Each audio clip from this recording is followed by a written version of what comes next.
ಗೃಹ ಕಚೇರಿ ಕೃಷ್ಣಾದಲ್ಲಿ ಸಿಎಂ ಸಿದ್ದರಾಮಯ್ಯ ಸುದ್ದಿಗೋಷ್ಠಿಯನ್ನ ಮಾಡ್ತಿದ್ದಾರೆ. ಏನ್ ಹೇಳ್ತಾರೆ ಬನ್ನಿ ಕೇಳೋಣ.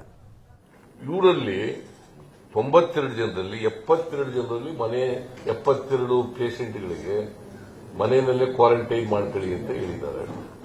20 ಜನರು ಮಾತ್ರ ಆಸ್ಪತ್ರೆಯಲ್ಲಿ ಇದ್ದಾರೆ. 72 ದೇ ಆರ್ ಅಂಡರ್ ಕ್ವಾರಂಟೈನ್. 20 ಆಸ್ಪತ್ರೆಯಲ್ಲಿ ಟ್ರೀಟ್ಮೆಂಟ್ ತಗೋತಾ ಇದ್ದಾರೆ.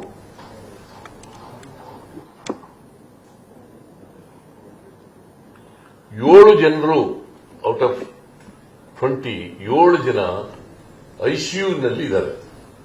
Not because of Covid positive, ಬೇರೆ ಬೇರೆ ಕಾರಣಗಳಿಗೋಸ್ಕರ ಐಸಿಯುನಲ್ಲಿ ಇದ್ದಾರೆ. ಬಟ್ ಕೋವಿಡ್ ಕೂಡ ಪಾಸಿಟಿವ್ ಇದೆ. ಬೇರೆ ಬೇರೆ ಸಮಸ್ಯೆಗಳು ಇರೋದ್ರಿಂದ ಅವರು ಐಸಿಯುನಲ್ಲಿ ಇದ್ದಾರೆ. ಸೊ ದಿಸ್ ಇಸ್ ಇದು. ಮತ್ತೆ ಪ್ರತಿ ದಿನ 5,000 ಟೆಸ್ಟ್ ಮಾಡಬೇಕು ಅಂತ ಹೇಳಿದ್ದಾರೆ. ಶನಿವಾರದಿಂದ 5,000 ಟೆಸ್ಟ್ ಮಾಡಬೇಕು ಅಂತ ಹೇಳಿದ್ದಾರೆ. ಅದರಲ್ಲಿ ರ್ಯಾಪಿಡ್ ಆಂಟಿಜೆನ್ ಟೆಸ್ಟ್ ಅಂತ ಅದು 1,500, ಆರ್ಟಿಪಿಸಿಆರ್ ಅಂತ ಇನ್ನೊಂದು ಅದು 3,500.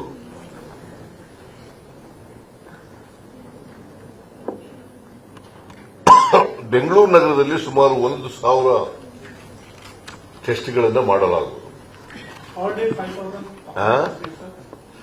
A cabinet sub committee will be constituted. ಅದನ್ನು ನಾವು ಕ್ಯಾಬಿನೆಟ್ನಲ್ಲಿ ಚರ್ಚೆ ಮಾಡಿ ಯಾರು ಹೆಡ್ ಮಾಡಬೇಕು ಅದಕ್ಕೆ ಅಂತ ತೀರ್ಮಾನ ಮಾಡ್ತೀವಿ. A cabinet sub committee will be constituted. Constant ಆಗಿ ಇವರು ಭೇಟಿ ಮಾಡ್ತಾ ಇರಬೇಕು. ಮತ್ತೆ ಅಡ್ವೈಸರಿ ಕಮಿಟಿ ಜೊತೆಯಲ್ಲಿ ಸಂಪರ್ಕದಲ್ಲಿರಬೇಕು. ಅವರು ಕೂಡ ಭೇಟಿ ಮಾಡಬೇಕು. There must be a proper coordination between the cabinet sub committee and the technical advisory committee. ಮತ್ತೆ whatever advice given by the technical advisory committee, they should be implemented in toto. ಅದರಿಂದ ಈ border ಡಿಸ್ಟ್ರಿಕ್ಟ್ಗಳಲ್ಲಿ ಹೆಚ್ಚು test ಮಾಡತಕ್ಕಂಥದ್ದನ್ನು ಕೂಡ ಮಾಡಬೇಕು. ಇದು ಈ ಕಾಯಿಲೆ ಇದೆಯಲ್ಲ, ಯಾರು ಕೂಡ ಆತಂಕ ಪಡಬೇಕಾದಂತ, ಭಯ ಪಡಬೇಕಾದಂತ ಅಗತ್ಯ ಇಲ್ಲ. ಆದರೆ ಎಚ್ಚರಿಕೆಯಿಂದ ಇರಬೇಕು. ಎಚ್ಚರಿಕೆ ಕ್ರಮಗಳನ್ನು ಅನುಸರಿಸಬೇಕು.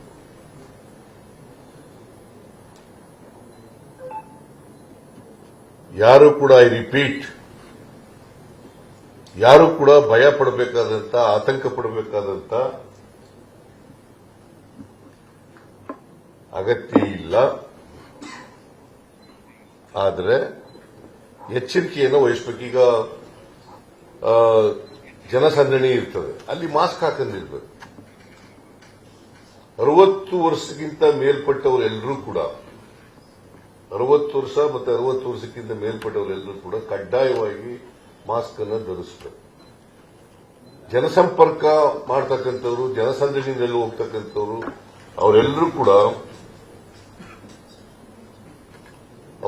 ಕೂಡ ಕಡ್ಡಾಯವಾಗಿ ಆಮೇಲೆ ಮಾಸ್ಕ್ ಅನ್ನ ಹಾಕಬೇಕು.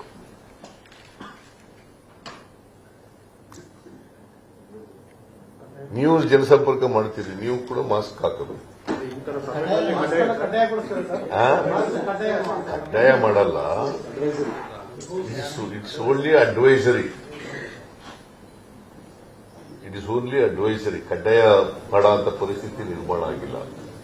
It is only advisory. But ಜನಸಂಪರ್ಕ, ಜನಸಂದಣಿ ಇರ್ತಕ್ಕಂಥ ಸಂದರ್ಭಗಳಲ್ಲಿ ಕಡ್ಡಾಯವಾಗಿ ಹಾಕೊಳ್ಬೇಕು.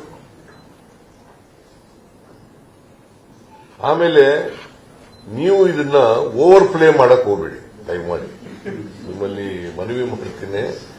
ಓವರ್ ಪ್ಲೇ ಮಾಡಕ್ ಹೋಗ್ಬೇಡಿ. That is my request in all of you.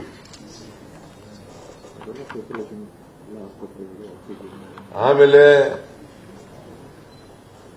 ನಾನು ಸಲಹೆ ಕೊಟ್ಟಿದ್ದೀನಿ, ನಮ್ಮ ಮಂತ್ರಿಗಳು ಕೂಡ ಸಲಹೆ ಕೊಟ್ಟಿದ್ದಾರೆ. ನಮ್ಮ ಪರ್ಟಿಕ್ಯುಲರ್ಲಿ ಹೆಲ್ತ್, ನಮ್ಮ ಮೆಡಿಕಲ್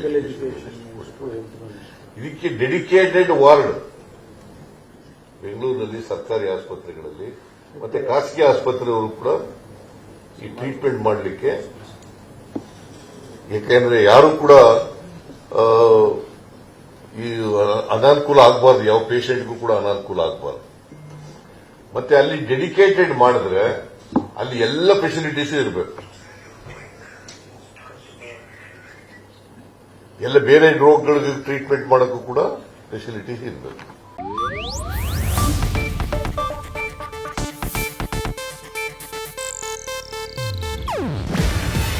ಇದು ಏಷ್ಯಾನೆಟ್ ನ್ಯೂಸ್ ನೆಟ್ವರ್ಕ್ ಪ್ರಸ್ತುತಿ. ನೀವು ನೋಡ್ತಿದ್ದೀರಾ ಏಷ್ಯಾನೆಟ್ ಸುವರ್ಣ ನ್ಯೂಸ್.